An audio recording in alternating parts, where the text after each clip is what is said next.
Welcome to the Healing Centered Conversations podcast, where we create space for conversations that heal. I'm your host, Dr. Byron McClure, a nationally certified school psychologist. I, along with our special guests, will give you insight to promote collective healing by putting people first. Through weekly conversations with educators, psychologists, and healers, we'll discuss ways to heal, thrive, and live your best life. This is the Healing Center Conversations podcast.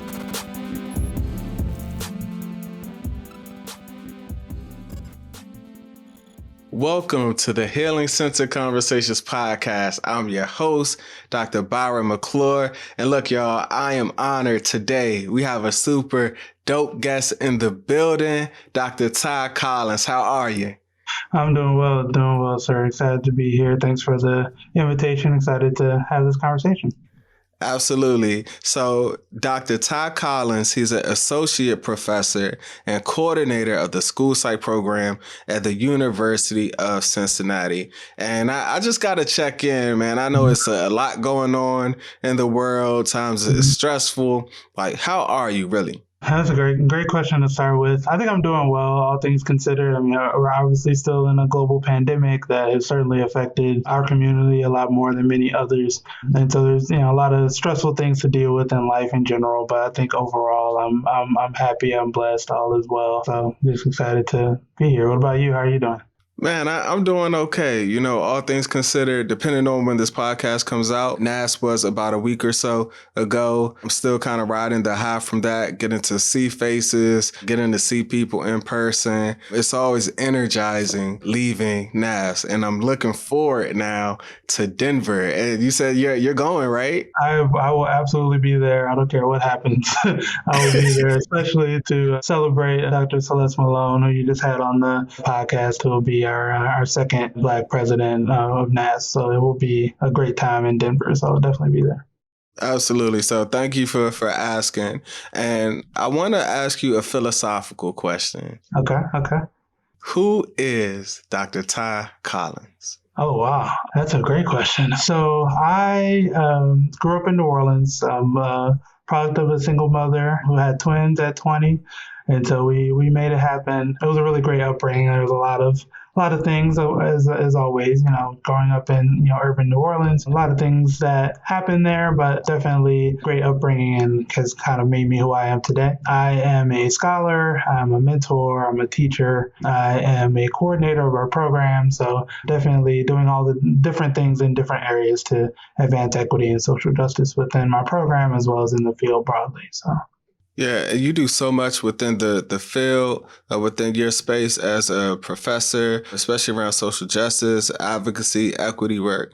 And so I'm interested, hearing about you growing up in New Orleans. Is that where you would say that you found a passion for all of these things, social justice, equity, and all those things? Yes, absolutely. I also, definitely growing up in New Orleans, Black community, huge racial identity and just New Orleans identity specifically, but then also Black identity within that space, definitely a huge part of my upbringing. I would also say I went to Loyola University in New Orleans for undergrad. And so that was very different experience, but that kind of Jesuit social justice, critical thinking kind of model that definitely shaped my thinking kind of academically. And then from there, kind of continued my training around social justice and the research that I want to do and the work that I want to do in schools and various communities. So definitely throughout my life has been kind of leading toward this kind of equity work and social justice work broadly.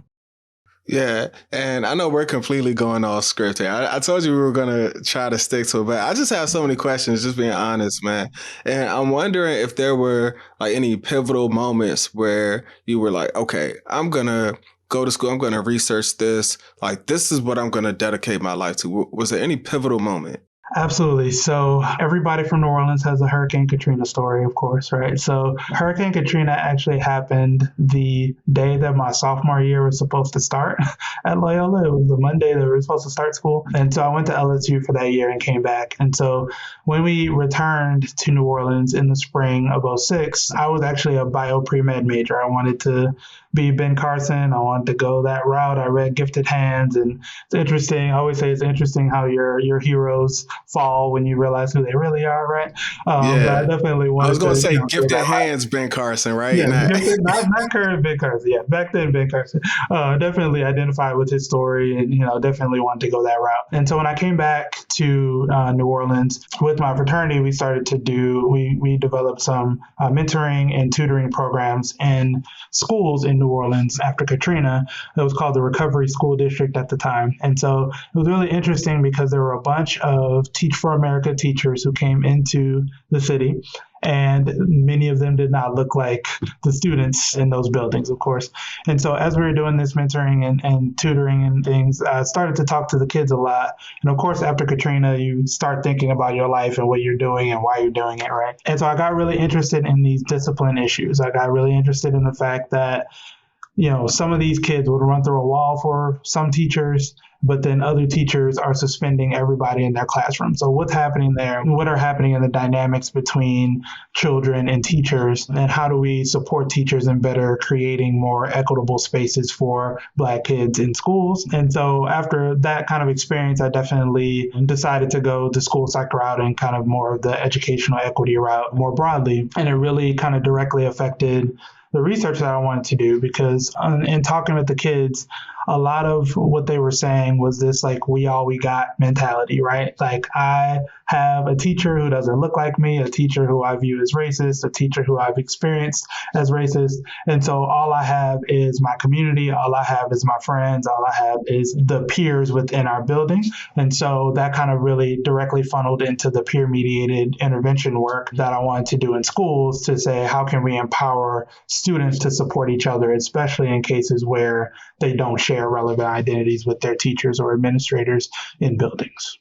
Yeah, and I would love if you could talk a little bit more about that. And you have this transformative experience that really informed the work that you're doing. And you mentioned that peer mediated piece. I would love if you could talk a little bit more about that, especially the peer mediated check in, check out for students that you've done some work around. Yeah, absolutely. So that was actually my dissertation at LSU. We've done some work around that since then. So that work specifically was looking at a check-in, check-out model, which is a pretty evidence-based intervention where students meet with adults regularly and, do the check-in, check-out piece. But, this kind of grew out of conversations that you have with your lab mates, and it's those what-if conversations is what I call it. So, one day we were talking, we're like, well, why do they have to meet with an adult? Why can't they meet with a buddy, right? Why can't a peer support them and mentor them and help them in improving whatever skills they want to work on? And so we thought about that from an efficiency perspective, right? So as the adult, you can meet one-on-one and mentor one child, or you can supervise multiple pairs or dyads of peers meeting with each other, right? So thinking from an efficiency standpoint, limited resources in schools, that would be a potentially better way to support students. And then from, of course, my perspective, from the social justice perspective, thinking about that we got mentality, pairing them with someone who looks like them so that they can support each other in the goals that they want to improve.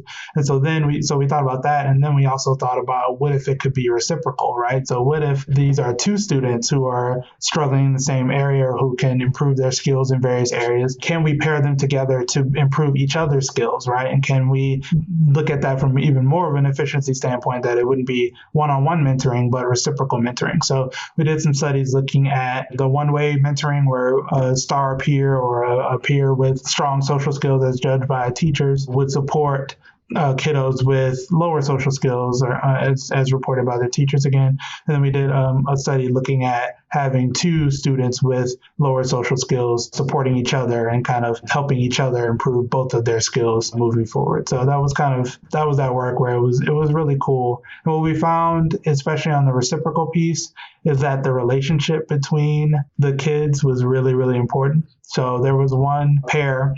There were two Black boys, and so we set their goals, and they would always try to outdo the other in a competitive way, but in a good way. It would be like, your goal is 16 out of 20 points, but I'm going to get a 20, so you should get a 22 kind of thing, right? It was that kind of piece where you're kind of really setting that stage and then allowing them to support each other, right? Whereas in other groups where they didn't share relevant identities, or for example, there was one where it was a Black girl and it was a Middle Eastern boy, right? And so they met, they did the things, they followed the steps of the intervention, but they didn't really kind of hype each other up in the way that the two boys did, right? And so thinking about how we pair students and how we empower them to support each other with those skills.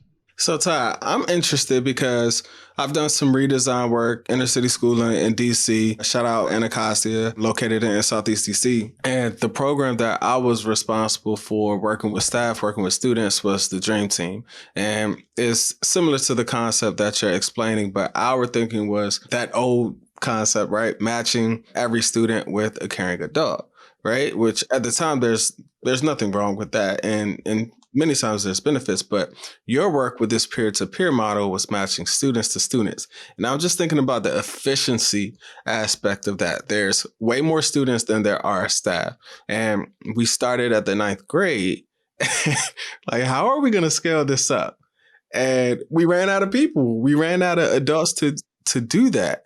And so can you talk a little bit about the working smarter, not harder, and the efficiency of really what you all found in that type of approach? Yeah, absolutely. One of the pieces we wanted to focus on as well was the treatment integrity piece. So can we train, and we were looking at, I believe there were late elementary, like 5th and 6th grade kiddos. So can we train a 5th grader to implement an intervention for another 5th grader, right? And so the world of autism research has a bunch of peer-mediated intervention work where you can train peers to implement interventions. So the first piece is that peers can be trained to reliably implement interventions with really good treatment integrity. They absolutely love doing it. They really love kind of being trusted as a model for another peer, as well as supporting each other. So, that was one of the important pieces there is, we don't want to create some intervention that's really feasible, but the kids aren't able to be trained to implement the intervention. So that was one piece. So,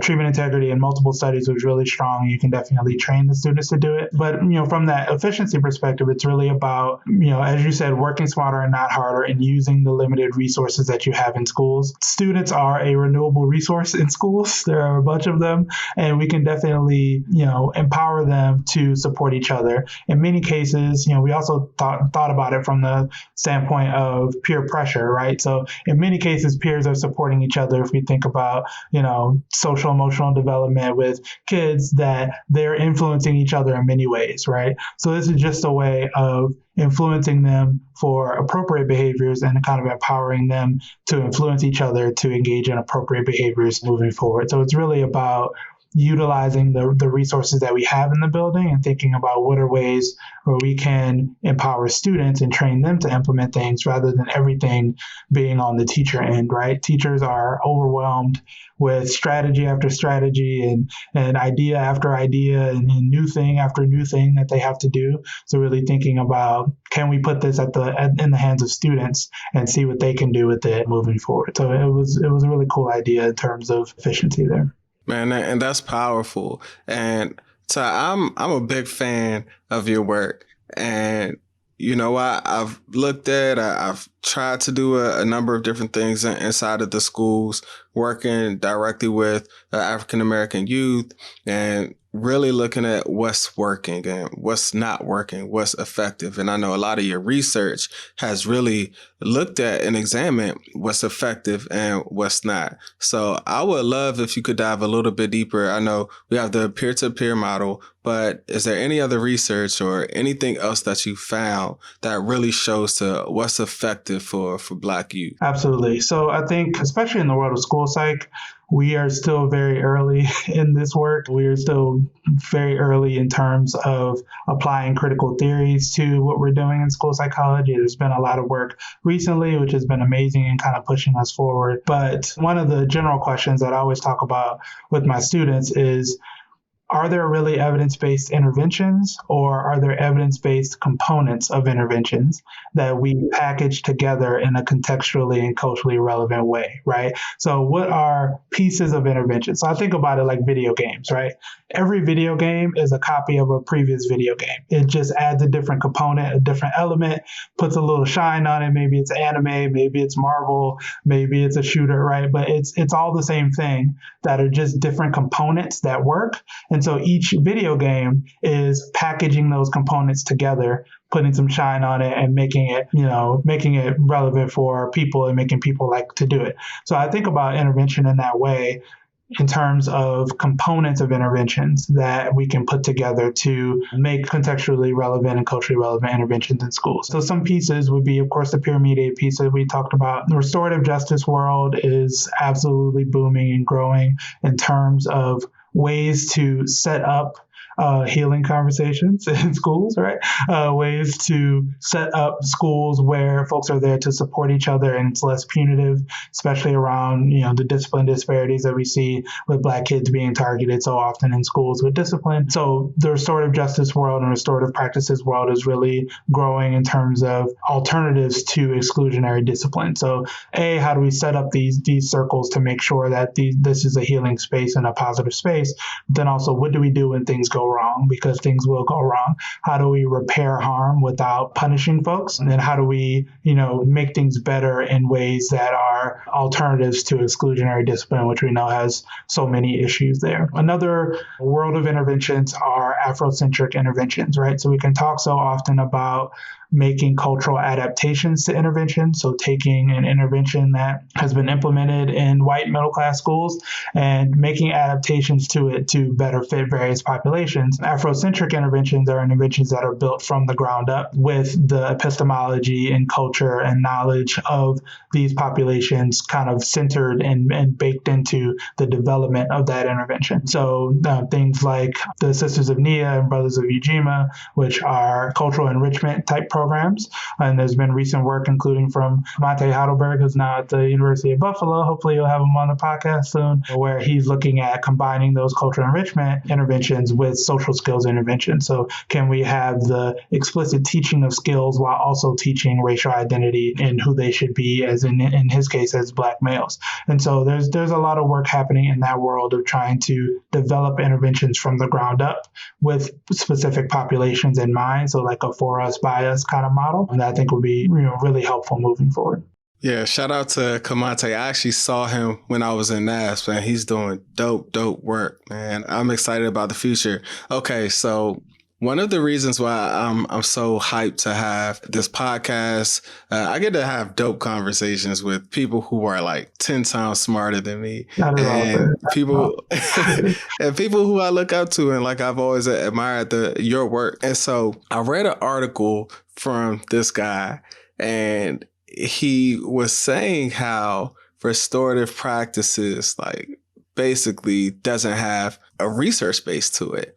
And the research that's out there, it's not promising, and it's not enough yet. And so I am concerned because I think that happens to our research and promising practices to where people can just dismiss them. It's like, it just got started. And it's something that could be a positive solution.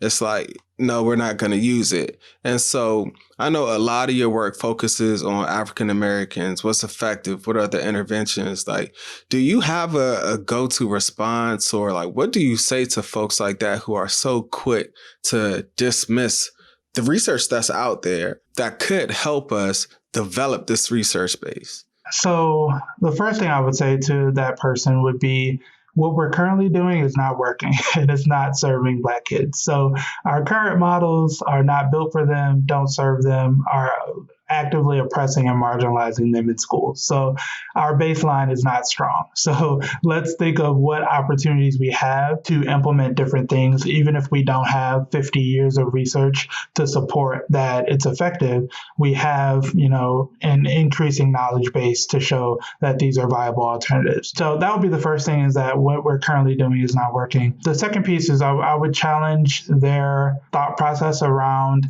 what is valued in terms of research and not? So is it that it's not in the journals that you publish in? Is it that it's not by the researchers who you value or who you think are important, and really kind of challenge their epistemology there in terms of who gets to create knowledge and who gets to disseminate that knowledge? So that would be the next question. If I had time that day, that would be the next question. Is I would really challenge, like, so what would need to happen for you to think that this is a strong literature base, right? So where does it need to be in this specific journal, or does this person need to specifically do it? Or do you need a cluster randomized trial with 2,000 kids for you to know that this is effective?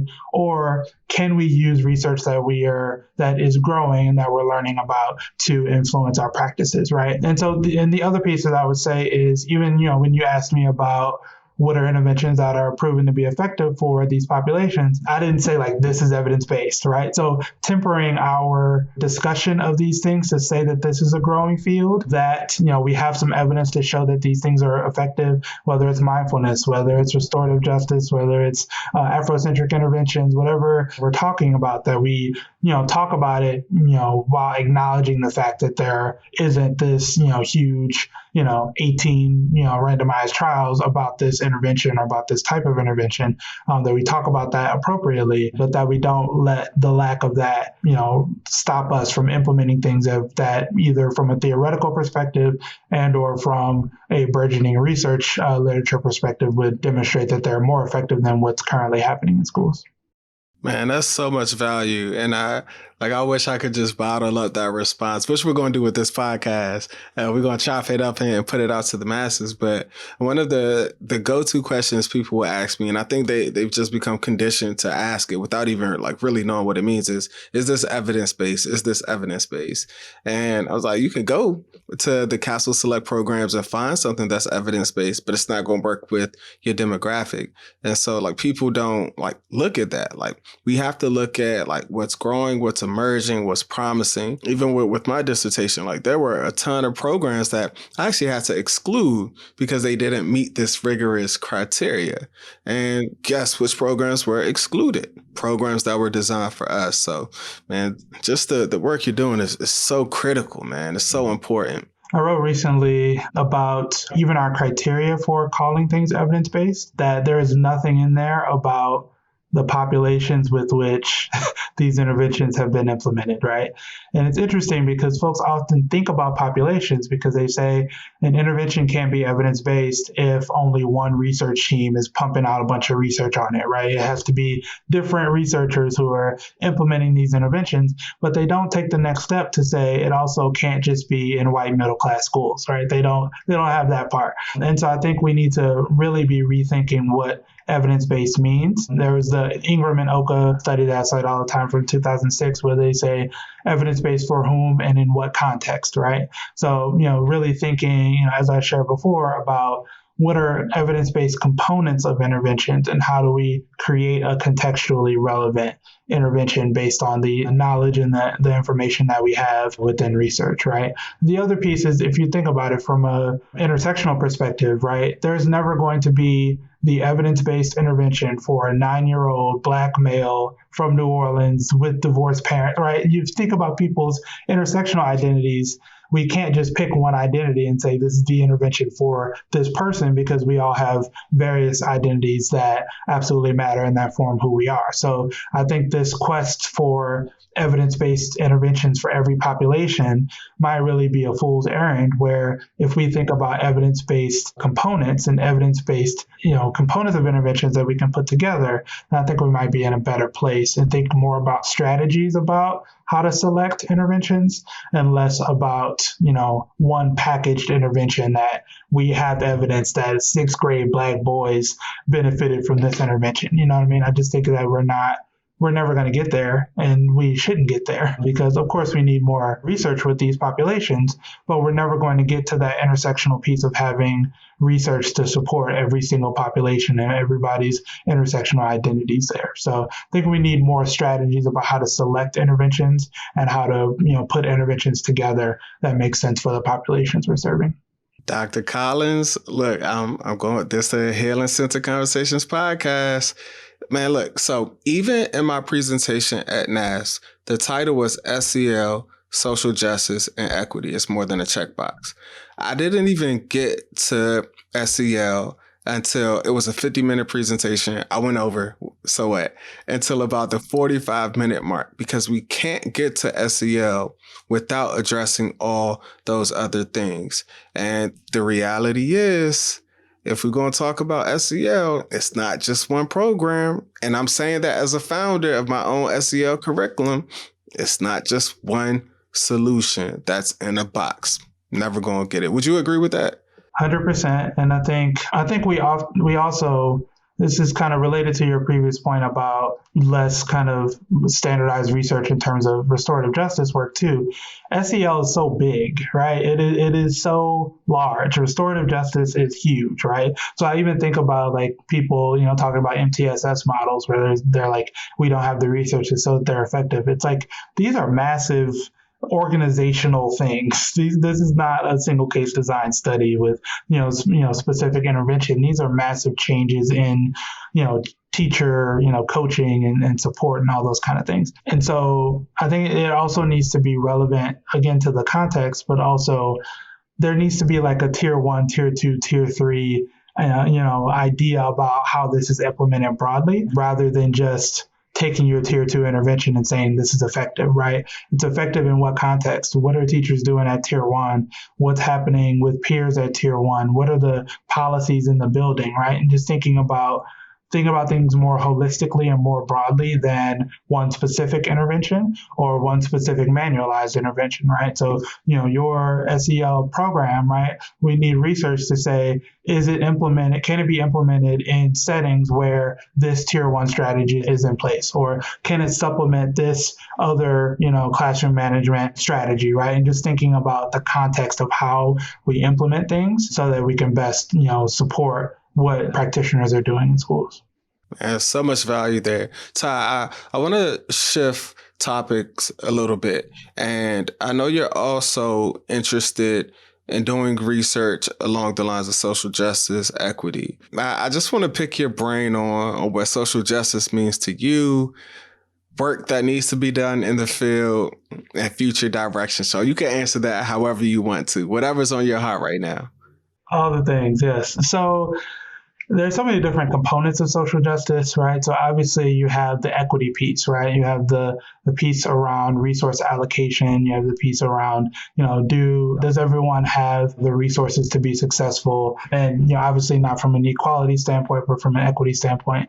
You also have, I think, an acknowledgement of systems of marginalization and oppression that we don't talk about enough in schools. I see we're talking about it a lot more recently, but we have to have the courage to be change agents. So, social justice advocates and change agents in seeing the systems of oppression and marginalization and doing something about dismantling those systems of oppression and marginalization. So, thinking about how can we best support all students in schools and make sure that everybody is seen and valued and heard and that they experience a safe and positive, space within their educational spaces. So there's, of course, the relational pieces of that where, folks need to feel respected. They need to feel valued and heard, and they should be valued and heard in schools. But then also, the equity pieces and, the piece around advocacy, right? So what are we doing to actually advocate for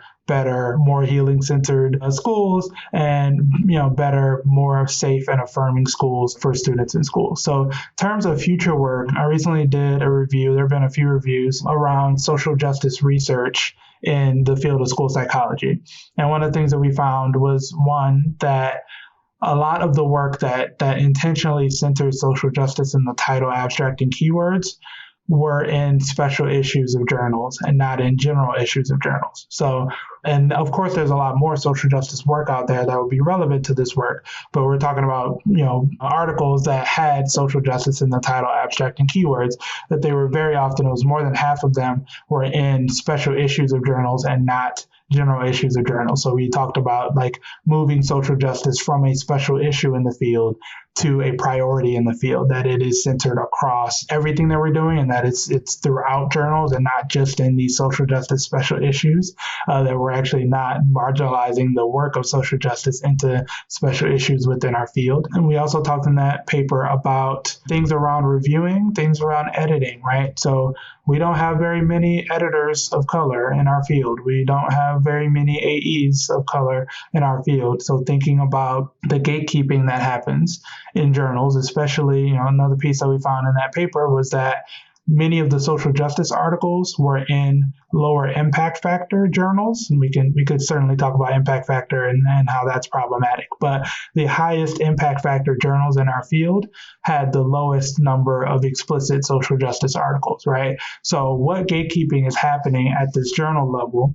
Is it that people are not submitting that work to these journals because they don't see it as a place where they could possibly get into those journals? And or what gatekeeping is happening in terms of racial, ethnic diversity of our editors, of our associate editors, and what gatekeeping is happening in terms of people's evaluation of manuscripts? Going back to our previous conversation about what epistemology is valued, right? And what research is valued, and who's making those decisions about what research is valued versus not valued in our field. So I think we need to do a lot of work around the editorial teams of our journals to make sure that they are more representative of the type of work that we want to see moving forward in the field. So I'll stop there, but I could talk all day about all of these issues. No, man, I want you to keep going. And I know that you, Dr. Scott Graves, and Kamante were working on a special issue of something. Could you talk about that? Yeah, so it's Kamante, Heidelberg, Isaac Woods, Scott Graves, and myself. We are working on the first ever special issue on Black boys in school psychology review. So we're actually wrapping up. I think we have our final paper that we need to review here. We're actually going to ask you, Byron, to write a commentary for that. So we definitely have the Black male practitioner voice centered within this work as well. So we're excited about that. So we'll be in touch about that pretty soon.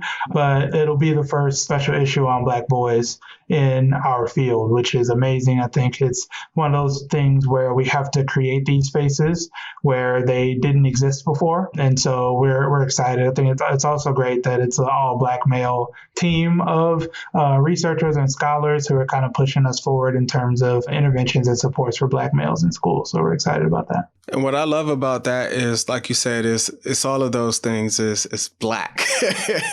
And I love that. And do you see a need for us to create like our own spaces so that we can celebrate ourselves? Absolutely. I think there's different schools of thought, right? So there are some folks who are going to say, let's infiltrate the existing systems and create space for ourselves within those systems.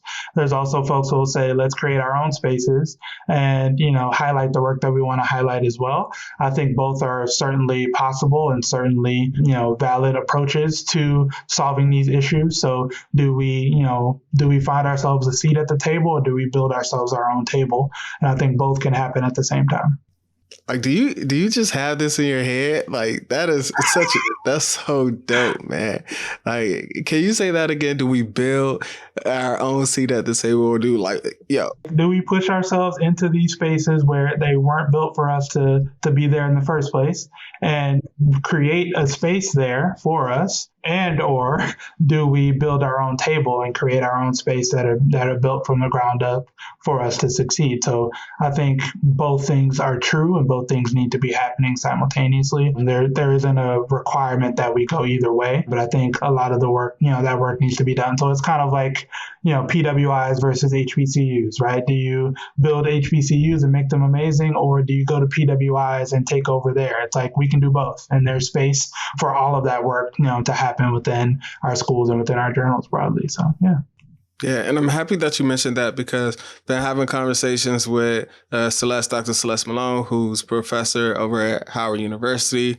She's going to be stepping out of that role for a year, becoming the next president. Shout out to Bowie State, which is another HBCU with the program.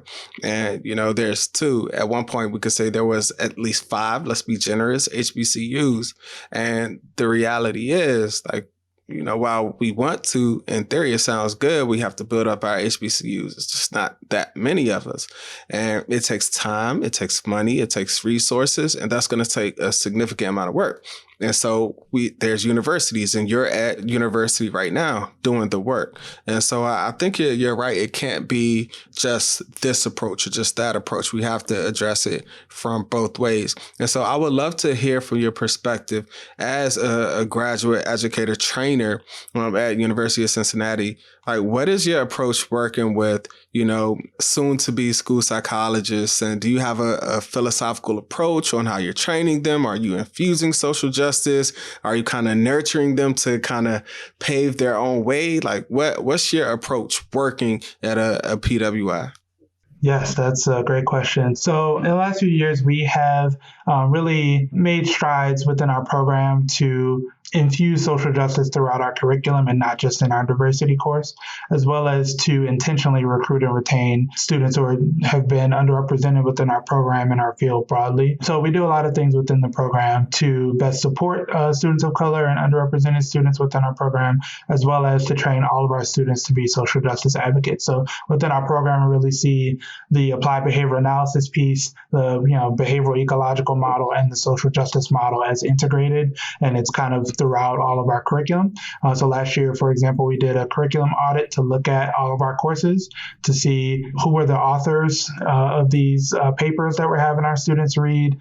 We're including podcasts like these. We're including like the NAS podcast, who are centered within those podcasts, right? What types of knowledge are we centering within our training and our program broadly? And we also instituted a social justice book read. So every semester we select a book related to social justice. Everyone in the program reads it, including students and faculty, and we have teams to discuss, or small groups to discuss the book and kind of implications for school psychology practice. So I think it's pretty well. Of course, there's always improvements to be made, but it's pretty well kind of infused throughout our curriculum. One of the things I do as an advisor specifically is I develop an individual development plan with each of my advisees, and so I send them a document that'll have different goals. The first goals that they discuss and that we develop together are self-care goals, right? So you have to be a happy human first before you can be a strong graduate student. So what are your goals around self-care, and what are things that you want to focus on there? And we have research goals, we have program goals, but one of the huge components as well is social justice goals, right? So what are we doing to be stronger researchers, stronger practitioners, stronger advocates with regard to social justice? So it's infused throughout the curriculum, but then I'm also working with my individual advisees on what is your plan over the next year to work on your own competency around social justice and around social justice advocacy. So I think it's pretty well infused throughout, and then I'm working individually with students to make sure that they're continuously working on those things and that they're centering social justice as much as they center research and as much as they center their classes, right? That this is also a skill that they're continuing to learn and grow in. Now, this is the Healing Centered Conversations podcast, and I can't let you go without asking you, what does being healing centered mean to you? Great question. I think about that on different levels, right? So like on your personal level, right? I think broadly, I think about healing as being as whole as possible within a space, and that there aren't barriers within a space for you to be as whole as you want to show up within that space. So from a personal perspective, it's about physical, emotional, spiritual, professional development and growth and healing. And then from an organizational perspective, it's really about removing any barriers to success for anybody within that space, whether it's on the basis of race or ability or gender or LGBTQ plus status or any other relevant identity, that we're removing any barriers to people showing up whole and showing up in a space that affirms and that is safe for them. And so I think that's really what healing means to me, is that people experience spaces where they can be themselves, where they can be whole, and that they're being nurtured. And I think so often, going back to Black students in schools, Black students are policed in schools They are told what to do and who to be. They are not nurtured very often in schools. There are, of course, spaces where they are, but they are not supported in terms of their growth and development. They are told where they need to be and who they need to be, and they're very much more policed than supported. So I see healing as being whole and being supported and growing in your wholeness within that space. Yeah. Now, look, man, I've had a Kappa on the show. I'm an Alpha, of course. And so I know you mentioned your fraternity. So go ahead and shout it out for the people, man. I am a member of Phi Beta Sigma Fraternity Incorporated, proud member, and currently a member of our alumni chapter here in Cincinnati.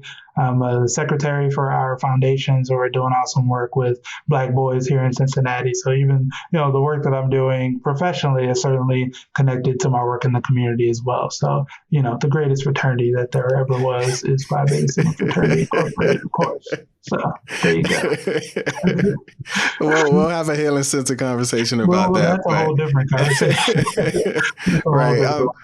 I'm wondering, was there a reason that drew you to become a Sigma? Yeah, definitely. For me, it was really the motto, which is culture for service and service for humanity. The fact that service was in there twice was really important to me. The fact that it was centered was really something I wanted to focus on at that point in my life, and obviously continuing moving forward. So that was really what drew me to my organization, was the real focus on service, as well as kind of we talk about the inclusive we. So our organization is known for being very inclusive in terms of race and many other identities. And so really focusing on, a community-based organization that would be about action and would be about moving things forward. And, we joke about our organizations. They're all amazing. They're all doing amazing work. That was just the right choice for me. And I've never regretted a day in my life. So. Yeah. And what I really love about, shout out to all the Divine Eye, all the Greeks, is especially people who, aside from the fraternity or sorority, the people who this is their mission with or without it. And you have been true to that mission. You've been true to the aims and the fraternity inside your profession and just as a person. So like I said, I'm a fan of your work. I am a supporter. I'm a student. And just thank you for all that you've done in the field, man. Absolutely. Thank you as well. I mean, I think this space is amazing. You're doing awesome things in lots of different areas within the field. So I appreciate everything you're doing as well, and excited to be a partner in whatever you have going on moving forward, and same for you on my end as well. So definitely think there's lots of work to be done. So you're definitely doing the work as well. So I appreciate you. Thank you. And on that note, any closing thoughts, any projects, anything you have coming up? I'm just, again, excited to be here and excited to be a part of this podcast. I think, some of my work moving forward will really be around the pieces that we talked about in terms of journals and editing and research publications. So how do we move social justice research forward within our field? And then looking more broadly, right? So I am a behaviorally trained BCBA, so I can definitely get in the weeds about specific interventions, but thinking more broadly about how we select interventions. There's been some recent work in the implementation science world around, how do we match students to interventions and how do we select interventions for students. So thinking about cultural adaptations and frameworks and strategies for folks to develop so for my team to develop so that folks can select culturally relevant interventions and implement them in ways that are both culturally and contextually relevant. So I'm excited to continue the work. I'm also excited about the number of Black scholars in our field, many of whom will have been on this podcast or will be on it in the future, I'm sure. And there are so many more coming along. There are more graduating every year. I think our field has nowhere to go but up in terms of the Black knowledge that is happening within our field, and that, we are going to be in spaces where we can move the culture forward. We're currently doing that, but, being in those decision-making spaces so that we can actually, advocate for where school psychology needs to go. And so I'm excited for this, generation of Black scholars, Black practitioners, Black folks who are moving our field forward in the ways that it needs to go. So I'm excited. Yeah, man. Same here. There's some dope young school psychologists coming up. So I'm excited to watch them come up and continue pushing us forward, man. How can people get in touch with you on social media, your website?